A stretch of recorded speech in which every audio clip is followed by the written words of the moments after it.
Assalamualaikum warahmatullahi wabarakatuh dan salam sejahtera untuk kita semua.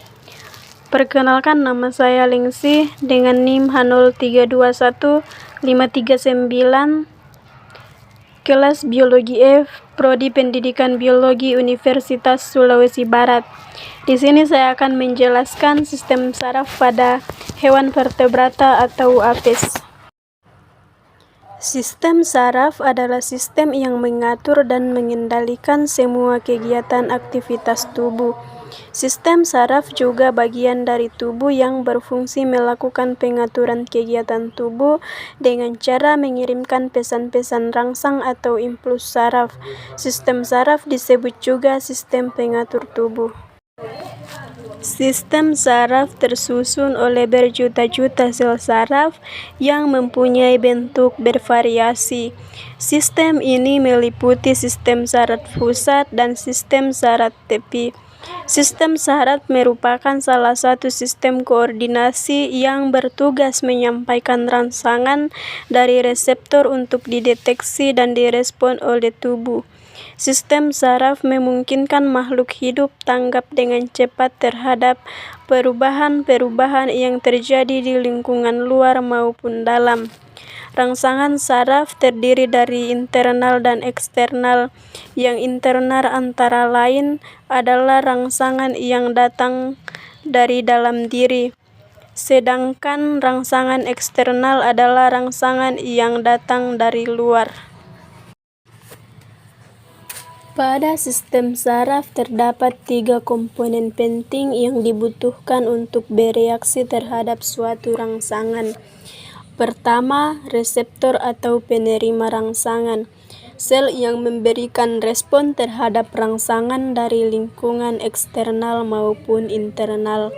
Kedua, sistem saraf, menerima, mengolah, dan meneruskan hasil olahan rangsangan ke efektor. Ketiga, efektor, sel atau organ yang digunakan untuk bereaksi terhadap rangsangan baik dalam diri maupun dari luar tubuh. Sistem saraf terjadi berhubungan dengan alat indera yang digunakan pada apes, di mana alat indera pada apes memiliki ciri khas atau terdapat perbedaan tersendiri yang terdiri dari: pertama, indera penglihatan. Apes memiliki indera penglihatan yang sangat tajam.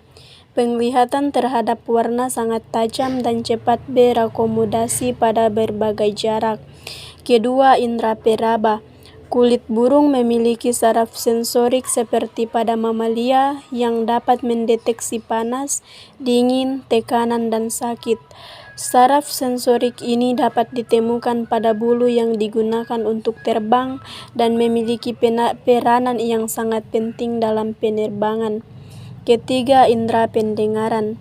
Telinga apes dibagi dalam 3 bagian, yaitu bagian luar, tengah, dan dalam. Pada sebagian besar burung, bulu-bulu khusus menutupi bukaan telinga untuk meminimalisir guncangan, sedangkan ada koklea yang berfungsi mentransmisikan getaran kepada saraf pendengaran. Yang keempat, indera pengecap. Tunas pengecap terletak pada bagian belakang pada lidah dan dinding faring. Jumlah dari tunas pengecap apes lebih sedikit dibandingkan mamalia. Apes dapat merasakan rasa manis, asin, asam, dan pahit. Saraf tulang belakang apes memiliki ruas tulang belakang yang berwarna abu-abu yang terletak di sepanjang tubuhnya dan membentuk saraf tulang belakang yang merupakan sistem koordinasi dan berfungsi sebagai pengantar pesan dan informasi ke otak. Pada saat burung memutuskan untuk bergerak, saraf tulang belakang mengirimkan pesan ke otak, kemudian ke otot yang berhubungan dengan pergerakan itu dan menghasilkan gerakan. Burung atau apes merupakan hewan yang aktif, yang banyak melakukan pergerakan, serta memiliki keseimbangan yang bagus terutama saat terbang. Beberapa burung memiliki ketajaman penglihatan yang bagus. Karena itu, pusat koordinasi gerak dan keseimbangan burung berkembang baik. Hal ini dapat terlihat dari adanya lekukan-lekukan pada otak kecil burung. Seluruh kegiatan dan aktivitas tubuh diatur oleh saraf pusat berupa otak dan sumsum tulang belakang. Pada Aves terdapat dua jenis sistem saraf, yaitu sistem saraf pusat dan sistem saraf tepi. Nah, pada sistem saraf pusat terdapat pada otak. Yang pertama, cerebrum atau otak besar.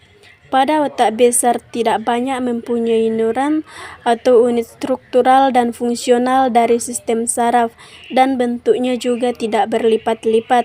Kedua, cerebellum atau otak kecil.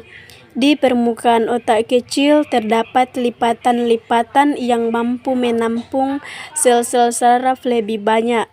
Sel saraf yang makin banyak pada otak kecil menunjukkan pusat keseimbangan burung ketika terbang berkembang dengan baik. Yang ketiga, mesencephalon atau otak tengah. Otak tengah burung berbentuk dua gelembung, berkembang dengan cukup pesat, dan sebagai pusat saraf, penglihat berkembang baik dengan pembentuk gelembung, sehingga indera penglihat burung berkembang dengan baik. Yang keempat, medula atau sumsum lanjutan. Sumsum lanjutan berfungsi sebagai penghantar impuls yang datang dari medula spinalis menuju otak. Sumsum lanjutan ini mengandung sel saraf atau neuron yang membantu mengatur detak jantung, respirasi, dan tekanan darah.